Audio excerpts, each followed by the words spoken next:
We're talking the economy and all things attached. Most importantly, how it affects you and I. The Financial Action Task Force officially removed Nigeria from its list of jurisdictions under increased monitoring, also known as the Grey List. The decision was taken by FATF October 2025 plenary in Paris, France, following the country's successful implementation of a 19-point action plan aimed at strengthening its anti-money laundering and countering the financing of terrorism framework. Nigeria was placed on the list in February 2023 after FATF identified strategic deficiencies in our systems.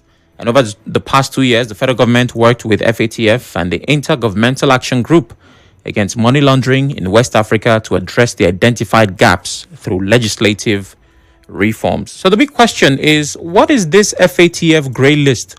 Why were we on it? Now that we are off it, what does it mean? And how does that translate to some level of development and progress for you and I? Well, as you can tell, I don't have answers to those questions. I'm in a position to ask them.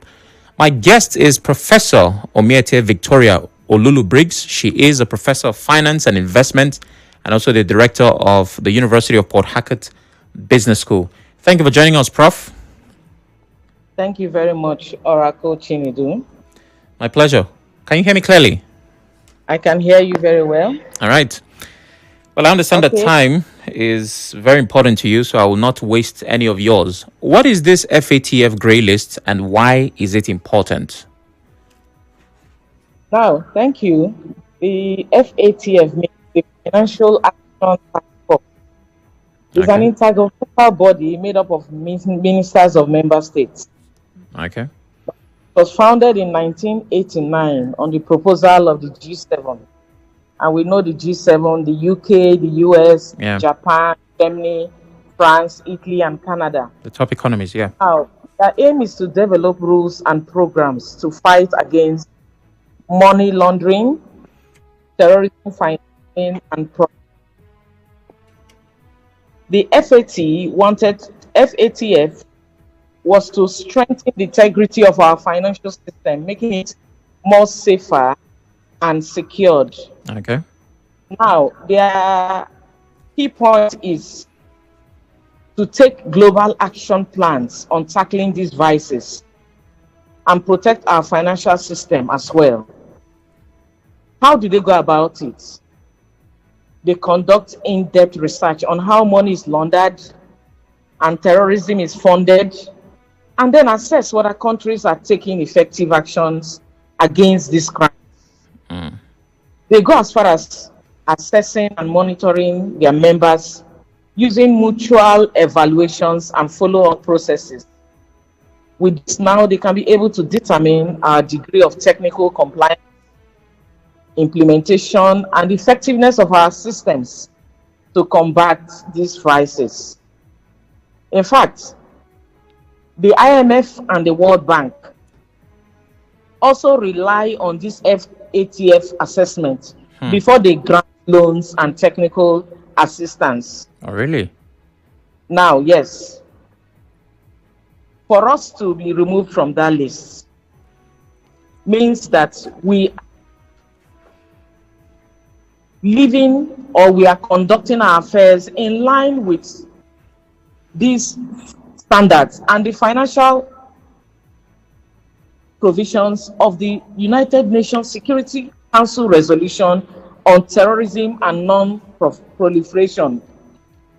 Now,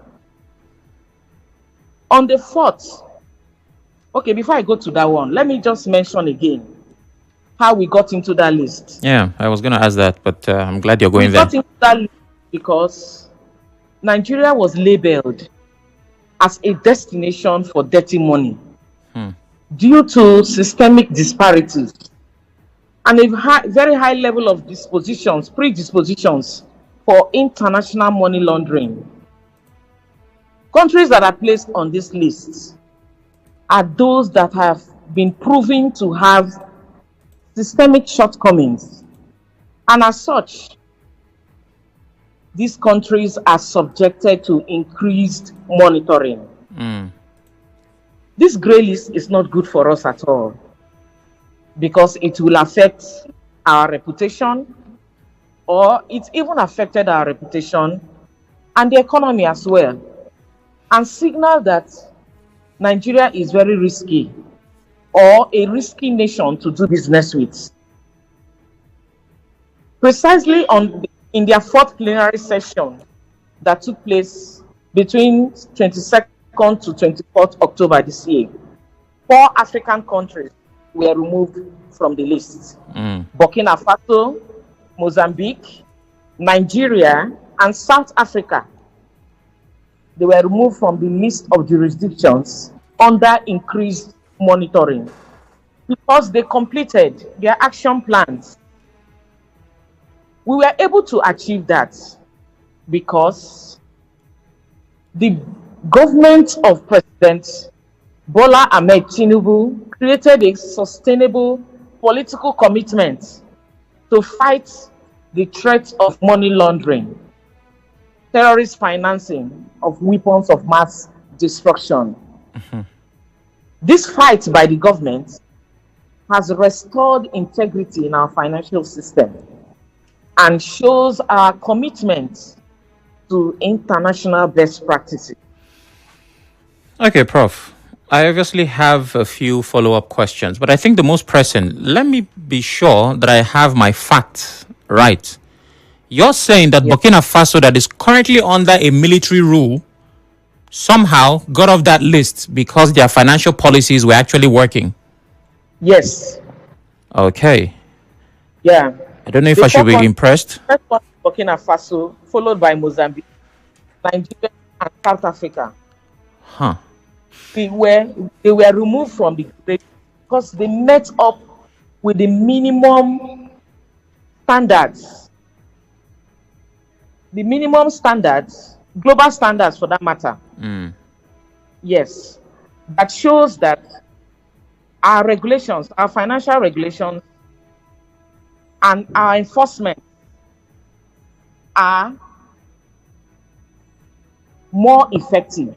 Yeah. In that way, when the FATF group, when the body, when they meet, they try to make all these assessments. And if our activities are in line with international best practice, then there is no reason keeping us in that list anymore. Okay. Now, you said this was started by the G7 and it was a way to watch over other nations, ensuring that they adhere to the standards. But charity has to begin at home. Were the G7 countries also adhering to these standards themselves? I can say yes, they are adhering to the standards. If they are not adhering to the standards, I think that they cannot bring up policies, because why they are doing it is because they are having global collaborations. They have to do this with other countries. They have to economically have transactions with other countries. Yeah. They do not want a situation whereby our legal system or institutional frameworks are not strengthened. Fear of the fact that they may not be able to get back their investment. Yeah. So delisting us from the grey list, coming back to Nigeria, shows that we will have more direct investment now. Both foreign investment, direct foreign investment, and portfolio investment. Okay. We'll have good cross-border banking relationships and international funding as well as other collaborations to boost our economy. Credit rating agencies now, we have to rate us above standards. Investors as well will not trust the economy and have confidence that when they invest, they will get their returns on investments. Okay. As well, these foreigners will no longer be afraid of doing business with us because our financial reputation is restored.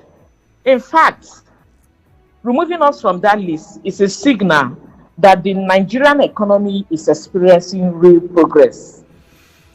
Okay. Now, Prof, even though we understand the implications of being on that list, we have to admit, for the 2 years that we've been on that list since 2023, We still got loans from international financial organizations. We still got some level of investment, right? Of course, we can speak to the But difference. But yes, if we were still able to attract these things even while we were on the list, I mean, is the list that effective? okay. Now, taking us to the capital market now. Let's just use the capital market as the reference point. Mm, If foreigners want to come and invest in Nigeria, yeah. are on the grey list, the first thing they will do is that they will demand for higher premiums. That Oh, means if they are investing at if the normal government investment is maybe 10% return on investment, they wouldn't want 10% return on investment because they will factor in the risk yeah, yeah. that we are on the grey They are list. taking a higher risk. Yeah. Yes, they are taking a higher risk, so they will demand higher return on investment or Oh, higher. Yes. Now, taking a look at our capital market again, removing us from that grey list will restore investor confidence. And when this investor confidence is restored, gradually increases, we will find out that the demand for Nigerian securities will be more. okay. Our money market securities, our capital market securities, equities, bonds, exchange traded funds, mutual funds, money market instruments, all those securities that foreign investors take keen interest in. It will increase and it will make the Nigerian market perform very well and make us stronger as a nation. Okay. Now, Prof, the report states that because we were able to implement a 19-point action plan and we did it well, that's how we got off the list. But it also said that we implemented this action plan along with the task force. It was almost like it was a collaborative effort. Is this the norm? Is the task force supposed to work with the countries to get better, or did they make an exception for Nigeria? No, they didn't make an exception for Nigeria. That is the process. The Oh, process is supposed to go on because not only we are just removed from the grey list, the essence of the task force is to ensure that we maintain and strengthen both our legal and institutional reforms, and that we do not do things that will take us back to that grey list. The task force acts as general policing yeah, of our financial transactions yeah. so that we are not indulged in those things that would take us back to the grey list. It's a kind of support system. So it takes place in any country that is removed in the grey list. Even the one that happened, even the case of Burkina Faso, the case of Mozambique, this case of South Africa. Because they are removed from the grey list does not mean that they will do things. They must follow the process, and the process must be completed. It is a gradual thing. We will be attached to some task force that will consistently remind us, that we look into our books, that will be like a benchmark for us, or a kind of policing, like I mentioned, Yeah. to ensure we always do the right things, to ensure that we are proactive Okay. in our financial actions and that they meet international best practices. Okay. So the average Nigerian is asking, how does this list, whether we are on it or off it, translate to some visible difference for me? How does this mean something different for the taxi driver, the person who's selling in the market? Because to the average Nigerian, the economy is tough. They don't really see any difference. Now, the food industry, they will go into production, they will go into agriculture, different types of investments will flood the Nigerian community. Okay. And so many people have something to do. If our unemployment rate is reduced, that means removal from the grey list is working pockets to bring more revenue to the nation as well. So the average Nigeria will see production activities, manufacturing activities, and that can skyrockets into more employment, more money for the average Nigerian. Even the people that are selling in the markets, they will have more products to sell. While selling, they will have in terms of our economy. Our economy will definitely improve, because if you look at it very well, so many countries want to do business with us. They want to go into different sectors of the economy and produce things for economic activities to be invigorated.